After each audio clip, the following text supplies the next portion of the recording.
തമിഴ്നാട്ടിൽ വിജയ് നാളെ സത്യപ്രതിജ്ഞ ചെയ്യുമെന്നാണ് അറിയാൻ കഴിഞ്ഞത്.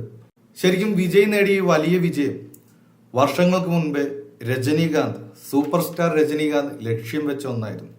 ഒരു 20 വർഷങ്ങൾക്ക് മുൻപ് രജനീകാന്തിന്റെ പ്രസംഗങ്ങളിലും പൊതുപരിപാടികളിലും ഇന്റർവ്യൂകളിലും ഒക്കെ മെയിനായിട്ട് ഒരു ചോദ്യം അല്ലെങ്കിൽ അതിന്റെ ഉത്തരവും ആൾക്കാർ പ്രതീക്ഷിച്ചിരുന്ന ഒരു കാര്യം, രജനീകാന്ത് രാഷ്ട്രീയത്തിൽ ഇറങ്ങുമോ എന്നുള്ള ഒരു ചോദ്യമായിരുന്നു. എപ്പോഴും അദ്ദേഹത്തിന് താല്പര്യം ഉണ്ടായിരുന്നു, എന്നാൽ അദ്ദേഹത്തിന് പേടിയായിരുന്നു. ഇപ്പൊ വിജയ് എടുത്ത പോലെ ഒരു റിസ്ക്, അതായത് സിനിമയുടെ പീക്കിൽ നിൽക്കുന്ന ഒരു സമയത്ത് അത് ഉപേക്ഷിച്ചിട്ട് ജനങ്ങൾക്ക് വേണ്ടി എന്ന് പറഞ്ഞ് രാഷ്ട്രീയത്തിലേക്ക് വരാനുള്ള ആ ഒരു ധൈര്യം, ആ ഒരു തീരുമാനം എടുക്കാൻ ഒരിക്കലും രജനീകാന്തിനെ സംബന്ധിച്ച് കഴിഞ്ഞില്ല. കാരണം ഇതൊരു റിസ്ക് പിടിച്ച പരിപാടിയാണ്. ആരാധകരെ വിശ്വസിച്ച് ഇറങ്ങണം, കിട്ടിയാൽ കിട്ടി, പോയെങ്കിൽ പോയി എന്നുള്ള അവസ്ഥയാണ്. അപ്പൊ അങ്ങനെ ഒരു റിസ്ക് എടുക്കാനുള്ള പേടി കൊണ്ടാണ് രജനീകാന്ത് ലോകത്തിലെ ഏറ്റവും വലിയ ഫാൻസ് അസോസിയേഷൻ രജിസ്റ്റർ ചെയ്ത ഫാൻസ് അസോസിയേഷൻ ഉള്ള ഒരാളാണ് രജനീകാന്ത്. ജപ്പാനിൽ വരെ അദ്ദേഹത്തിന് ഫാൻസ് അസോസിയേഷൻ ഉണ്ടായിരുന്നു. അപ്പൊ അത്രയും ബൃഹത്തായ ഒരു ഫാൻ ബേസ് ഉള്ള ആളായിരുന്നു രജനീകാന്ത്. അപ്പൊ അദ്ദേഹത്തിന്റെ പാത പിന്തുടർന്ന് വന്ന ഒരാളാണ് വിജയ്.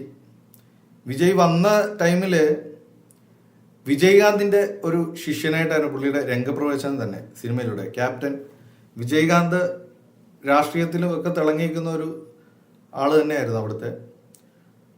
അപ്പോൾ ആ സമയത്താണ് വിജയകാന്തിന്റെ അനിയനായിട്ടാണ് ആദ്യത്തെ രംഗപ്രവേശനം. അപ്പൊ അതിനുശേഷം പുള്ളി ഒരു ഘട്ടം വരെ എത്തിയപ്പോൾ ഗില്ലിയുടെയൊക്കെ ടൈം വരെ പുള്ളി വേറൊരു സ്റ്റൈലായിരുന്നു വിജയ്. ഗില്ലിക്ക് ശേഷമാണ് വിജയുടെ സ്റ്റൈല് മാറിയത്. കാരണം രജനീകാന്തിന്റെ ഒരു സ്റ്റൈല്, തമിഴ്നാട്ടില് സൂപ്പർ സ്റ്റാർ അല്ലെ സ്റ്റാർഡം ഒരു 2 പടം വിജയിച്ചു കഴിഞ്ഞാൽ പിന്നെ അയാളെ സ്റ്റാർ കുട്ടികളുടെ വിളികളൊക്കെ വരുമ്പോൾ പതിയെ ഈ നായകന്മാര് രജനീകാന്തിന്റെ മാനറിസങ്ങൾ അനുകരിക്കാൻ തുടങ്ങും. അത് ഏതൊരു തമിഴ് പടം എടുത്ത് നോക്കുക, ആക്ടറിനെ നമ്മൾ എടുത്ത് നോക്കിയാലും, ഏതൊരു തമിഴ് ആക്ടറിനെ എടുത്ത് നോക്കിയാലും നമുക്കത് മനസ്സിലാവും. ചിമ്പു ആവട്ടെ, ധനുഷ് ആവട്ടെ, എടുത്തു പറയാവുന്ന വിജയാണ്. രജനീകാന്തിന്റെ ഇഷ്ടം പോലെ മാനസങ്ങൾ അനുകരിച്ച ഒരാളാണ് വിജയ്. അപ്പൊ ഇവരുടെ ലക്ഷ്യം എന്ന് പറഞ്ഞാൽ രജനീകാന്തിന്റെ ഫാൻസ്, അത് പല തലമുറയിൽപ്പെട്ടവരും ഉണ്ട്. അപ്പൊ ആ ഫാൻസിനെ കൂടെ തങ്ങളിലേക്ക് ആകർഷിക്കാനും ഒക്കെ വേണ്ടിയിട്ടാണ് ഇവർ രജനീകാന്തിന്റെ സ്റ്റൈല് പിന്തുടരുന്നതിന്റെ മെയിൻ കാരണം. ഇപ്പൊ പുതുതായിട്ട് വന്ന പ്രദീപ് രംഗനാഥൻ പോലും നമുക്ക് ധനുഷിന്റെ ഒരു സ്റ്റൈല് ഫീൽ ചെയ്യുന്നെങ്കിലും ബേസിക്കലി അതൊരു രജനീകാന്ത് സ്റ്റൈലാണ് കാണിക്കുന്നവര്.